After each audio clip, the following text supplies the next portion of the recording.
And as a result of that, as a direct result of that relationship, people will engage or not engage. I found 4 key drivers that if you get those right, you're going to get engagement right.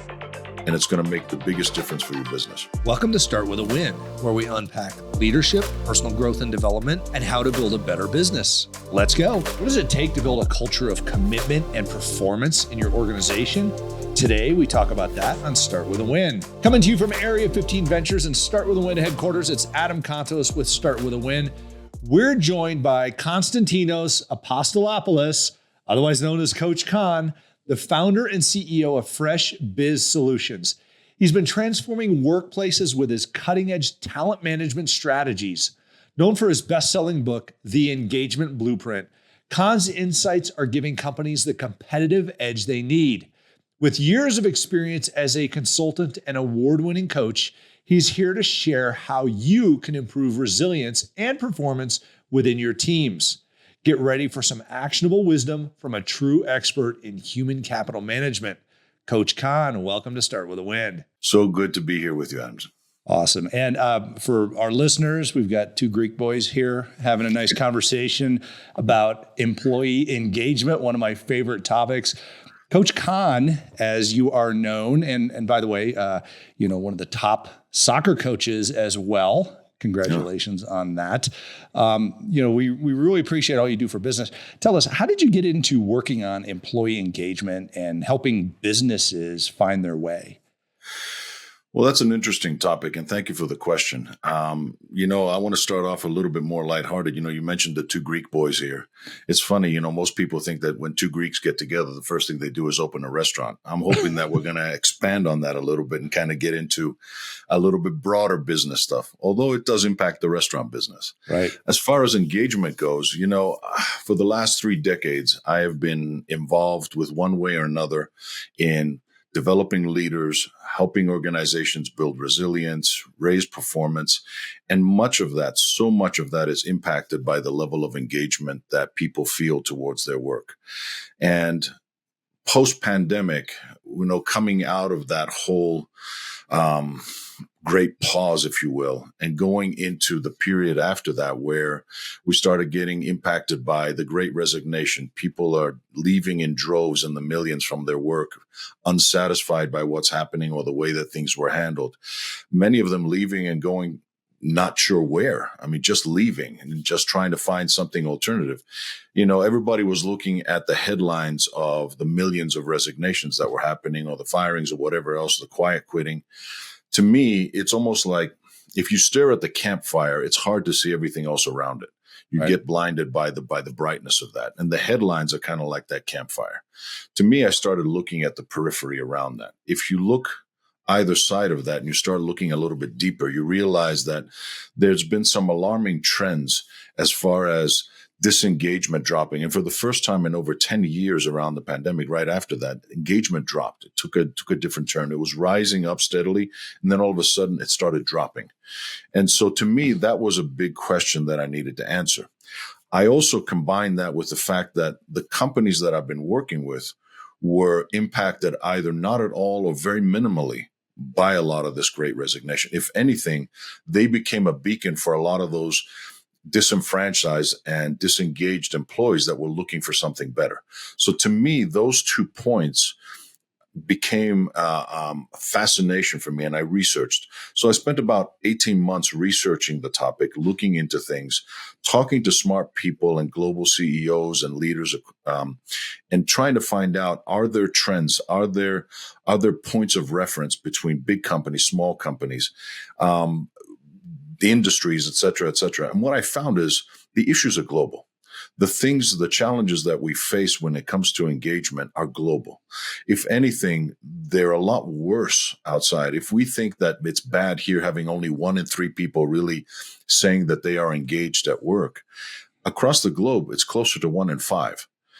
So you realize that when you're sitting around the table and you look to the left and to the right, only one of those 3 people is truly coming up and showing up to give their best.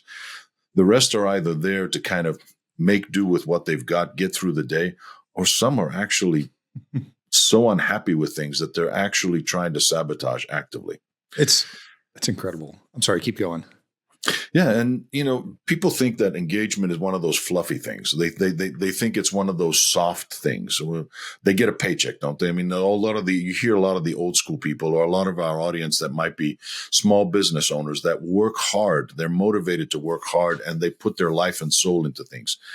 One of their biggest fears is that they're investing in people that are not invested back in their business, and that's hard for a leader to accept at any level. So to me, when you look at it and you start figuring out, okay, I'm struggling to make payroll on Friday. I'm trying to make sure that I keep my business afloat and I do well for my clients, for my people. But here I've got this disengagement problem. And if you want to know how big it is, globally, last year, 8.9 trillion with the T in lost productivity due to lack of engagement. 8.9 trillion. That's almost 9% of the global GDP. Now, if that number is too big for you and you say, okay, that's irrelevant to me, I have a small business. Let me give it to you in a different way. For every 10,000 that you pay an employee that is not engaged, it's costing you 3,400. Wow. That's the number that you're playing with right now. That is the number that you're looking at. So again, when you are trying to make your numbers work, and when you are looking at making payroll on Friday, or making your goals, or trying to break through in your business, you cannot afford to have people disengaged in your business. That's incredible. I've been following the Gallup Q12 and the employee engagement surveys over the decades. They've surveyed millions of employees, hundreds of thousands of different businesses, and I'm sure that's some of the research that you've conducted as well. I mean, it baffles me personally. Somebody who I truly believe I have work ethic, and I'm interested in creating success for the businesses that I'm part of, that there are people who are coasting, that you're essentially carrying around on your shoulders every day as an engaged employee. So it's interesting. 1 in 3 people are engaged in the U.S. 1 in 5, and these are obviously ballpark statistics. Right. Globally.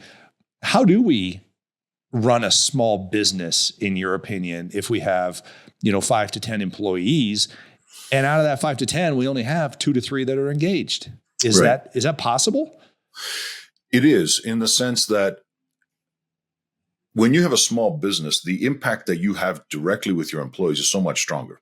You're not talking about layers of management now where you have a senior leadership, or you've been a CEO, right, where you have layers below you and you're overseeing hundreds of people. That connection is a lot harder to build. That connection that people have is directly with their supervisor. When you're a small business owner, you have that connection directly with your people. You have a say in who you bring on board, how you inspire them, how you work with them, how you treat them. And as a result of that, as a direct result of that relationship, people will engage or not engage. Okay. And it's important to understand that. But it's also important, Adam, to understand that when we talk about the Q12, the Gallup survey, or some of the behavioral sciences and the data that's behind this, Maslow's hierarchy of needs, or different pieces of established science that we pull on, you realize that in the simplest terms, if you're a fisherman and you go out to fish, the same bait will not catch the same fish, all the different fish that you want to catch. Right. So you want to be able to vary the bait to catch the right fish. It's the same thing with people. People are not motivated by the same things. You take pride in what you do. If it's your business, you're going to be so much more invested in it. You can't expect your employees that are there to collect a paycheck to have the same investment with you unless you can tap into what truly motivates them. I love that. And that's where the motivation and what I call the 4 drivers of engagement really come into play in tapping into that. Now, there could be a lot of different things that play a part in driving engagement. But to me, I use the Pareto principle, the 80-20 rule. I found 4 key drivers that if you get those right, you're going to get engagement right. And it's going to make the biggest difference for your business. Okay, and we'll get into those 4 drivers here for the listeners. This is from Kon's book, The Engagement Blueprint, Building a Culture of Commitment and Performance. There are some powerful words in that title that mean a lot and tie into this. But I want to dig into those 4 drivers of engagement and how leaders can leverage these drivers to address the needs of the individuals on their team. But before we do that, I do have a question back to a little bit earlier in our conversation. You talked about the whole, process of us emerging from the pandemic and, the Great Resignation, things like that. And then you talked about people dropping into this deep, deep level of disengagement. Was that what we were calling quiet quitting? Yes. Quiet quitting is another way of saying people that are not engaged or actively disengaged. Okay. So essentially what you're talking about, I mean, the way that I liken it to people, imagine that you're on a boat, right? If we do the numbers ballpark, right? Right. Let's imagine that you and 5 friends are on a boat. There's 6 of you in this boat and you're going down the river. One of you or 2 of you are actively paddling. So you're going along, you're engaged with this thing, you're paddling, you're working hard to kind of move the boat. 3 are kind of along, and every now and again they'll dip, or 4 of them, they'll basically dip their paddles in the water. And there's one in the back that's actually poking holes in the boat. So that's the difference that we're talking about here. And the level of disengagement can become very toxic. And if you have enough of those people, they can really damage your business. But even the people that are along for the ride, you want to be able to understand that people use their discretionary effort. If you approach it as a transactional thing and you say, you know what, here's your job description, I pay you to do this, and you start harping on people, do your job, you get a paycheck, don't you? That's what you're going to get. You're going to get that level of transactional exchange between you. And you say, none of my job description, not my problem. And now your culture is really suffering. So that quiet quitting is, I'm dipping my paddle in the water every now and again. I'm collecting my paycheck. I'm doing the basic things that you're expecting me to do so I don't get fired. But in the meantime, my head is elsewhere. My discretionary effort goes to other things. I'm not going to give you my best. I'm just going to give you my basic. Okay. That completely makes sense now. And you mentioned a couple of key words there, transactional versus culture. And that ties right into your 4 drivers of engagement, because these 4 drivers don't seem to be a transaction. They seem to be a feeling that people have. Correct. So let's dive into the first one of those. What's the first driver of engagement?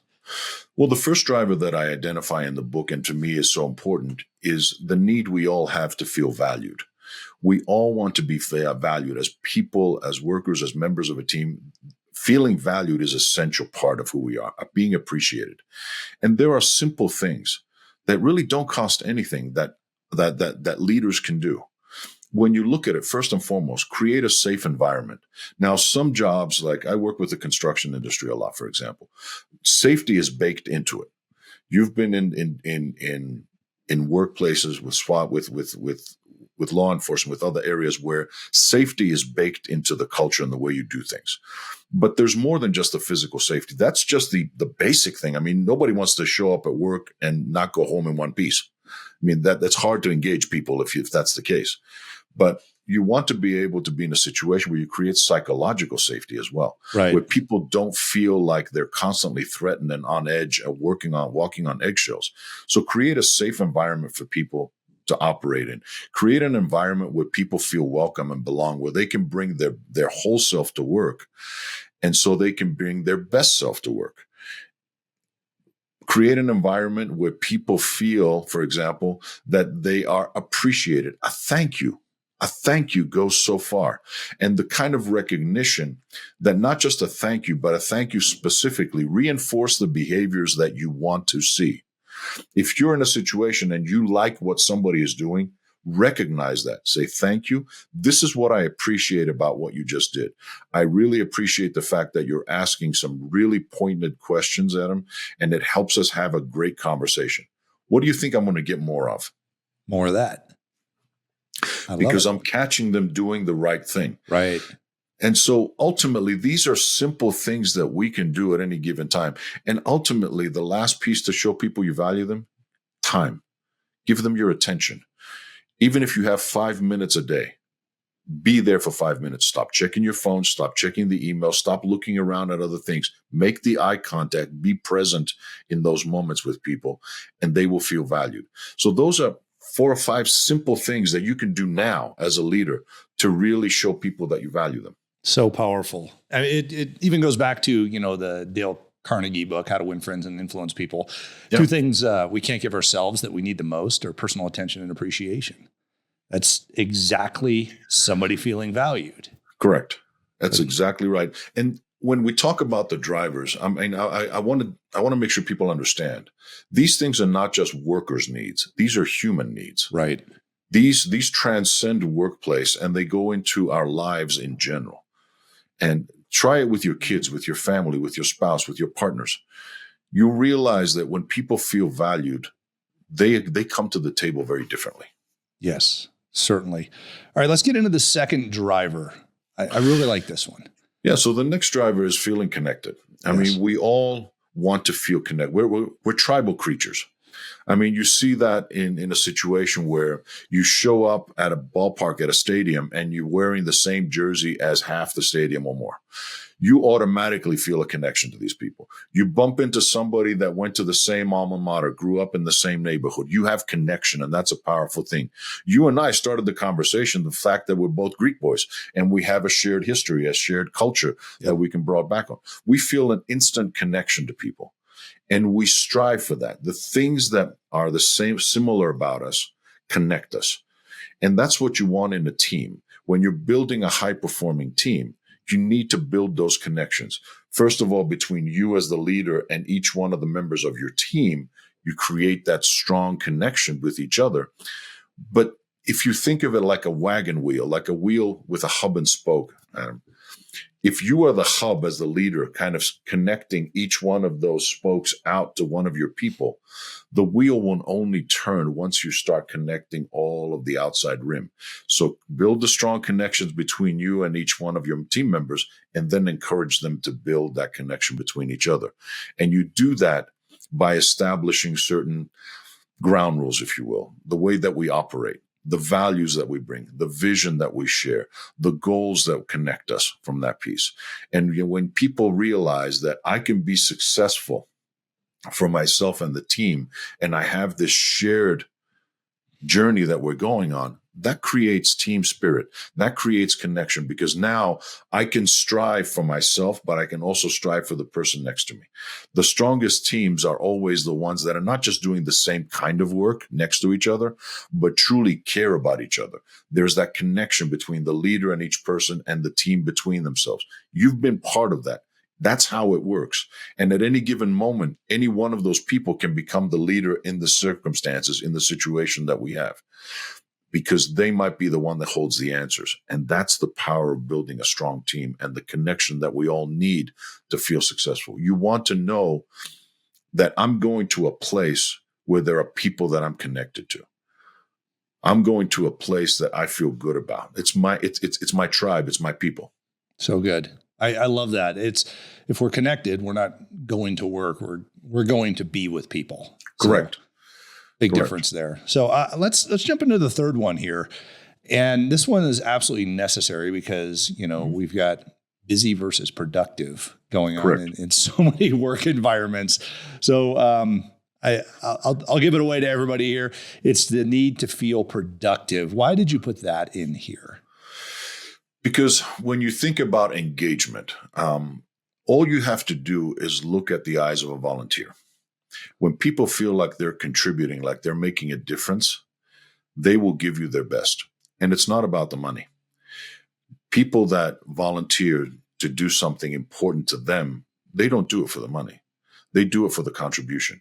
So when you can change your people from just consumers of your instructions and direction to contributors to the vision, that's a very powerful thing.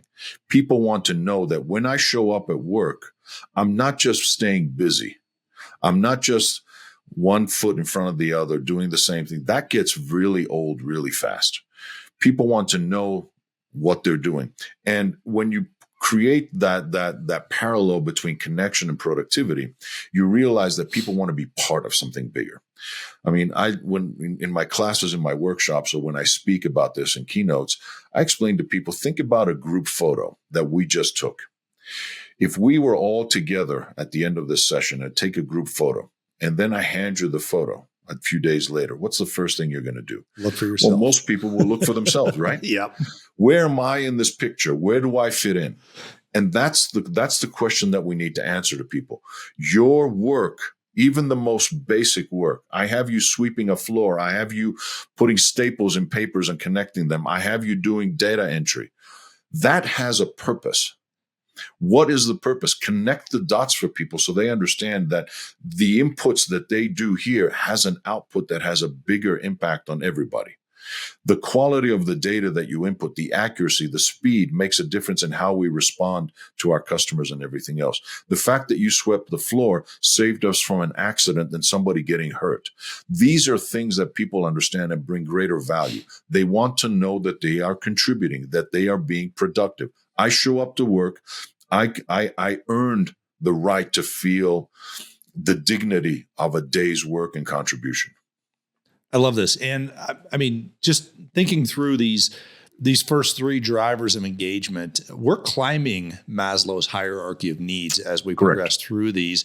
And we're at the top here with, this self-actualization, which actually, goes kind of one step further, which is improvement, and personal growth and things like that, which is your fourth driver. I mean, this is a great way to take a look at your employees, take a look at how you're getting things done or not getting things done within your organization. And frankly, I mean, hold up the mirror, folks. This is how well you're leading if you're able to stimulate these different drivers within your team. So talk to us about number 4, the need to feel supported, to learn and grow. Because frankly, that's what I'm hearing more from millennials and Gen Z is they just don't want to go to work and produce something. They want to feel like they're getting better doing that. Correct. And there's an element of wanting to grow in there. There's an element of duration, career, if you will.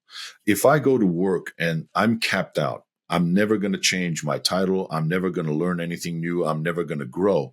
That's a curse. That's not a career. And so to me, I explain it to people this way. I said, when you think of water is a life source, but there's a big difference between a swamp and a river. Nobody wants to be caught up in a swamp and feel like they are stagnant in their careers. People want to feel like a river, sometimes a creek, a stream that's kind of going, meandering around. And sometimes they want those rapids. They want those opportunities for fast growth, but they want movement.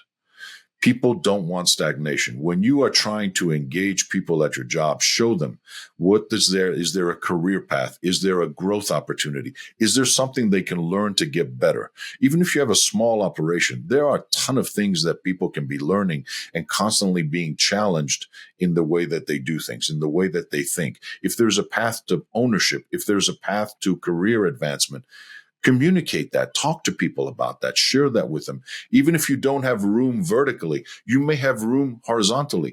Move them into other areas where they can feel challenged. People want to know. And if I've reached the pinnacle of my abilities in one area and there's nowhere else for me to move, let me become the teacher for the next generation. There's always ways that we can grow and challenge people so they can feel better about things. And that's the part that sometimes we overlook. Again, this is a need that we have. You talked about millennials and the younger generations, Gen Z now and Gen Alpha coming in soon into the workplace. I mean, these are generations of people that are going to look at your job and say, where am I going to go next? I don't want something for just today. Right. So important. This has been an incredible conversation, Konstantinos. I really appreciate all that you've delivered to us on helping to improve our employee engagement. And frankly, this is an invaluable resource for leaders, managers, HR professionals, really anybody who's in the workforce, both as a reflection piece as well as a leadership piece. Thank you. Thank you. Where can we find more information about you and your book and your business? So let's start with connecting with me. I'm very active on LinkedIn, so you'll find me on LinkedIn under Coach Kon, and I spell it, as you can see, with a K. For obvious reason, it's hard to get people to trust you when you spell it with a C. So that's one place. My website, my business is called Fresh Biz Solutions, and it's a human capital management, talent management, and engagement provider. And ultimately, so outside of freshbizsolutions.com and LinkedIn, the book is available on Amazon, and it will be available in other outlets as well. Ironically or interestingly enough, we are speaking right now, and we're coming up almost on a year since it was published and went to the #1 on the bestseller list on Amazon. So for anybody that's interested in accessing it, I'd love to get their feedback. I'd love to get their thoughts. The book is full of not just data and statistics and information, but also stories from my own 30 years of experience, stories and interviews from leaders from across the globe, and understanding that this is a challenge and an opportunity, if you will, that transcends continents and countries and boundaries. I love it. And this book is full of value, everybody. This is a full-size book. It's over 200 pages. It's not one of those little 100-page read on the airplane books. This one is robust, and it has a lot of great information in it. I encourage everybody to go out and grab a copy. Coach Kon, it's been an absolute pleasure having you on Start With a Win. And I do have a question I ask all the great leaders who come to our show, and that's, how do you start your day with a win? Interesting. I think I start where everything starts, with a deep breath and appreciation. I like to start my day with that first breath that says, I'm here, I'm grateful, I'm ready. And then I go ahead about making my day the way that I want it to be. I love that. Intentionality and awareness and appreciation. That's very helpful. You start with your mind in the right place. And frankly, that creates some great engagement and productivity. So thank you so much for, delivering this value to us today. We really appreciate it. Everybody, make sure you check out Coach Kon's book and check out Coach Kon on the internet. He's been making his way around to certain podcasts and videos and things like that. So you can find him out there. This is a topic that people think about, but don't realize this makes you more money in your business. This creates longevity in your employees. It creates a great succession plan to work on and build, because you get to see the talent emerge in your people. And it's great for your customers. This really increases the customer engagement, consumer interaction with your business. So these concepts work. They're great leadership foundational aspects. There's no leader that can survive without these things. So please make sure you check it out. Coach Kon, it's great seeing you today. Thanks for all you do. And thanks for being on Start With a Win. Thank you.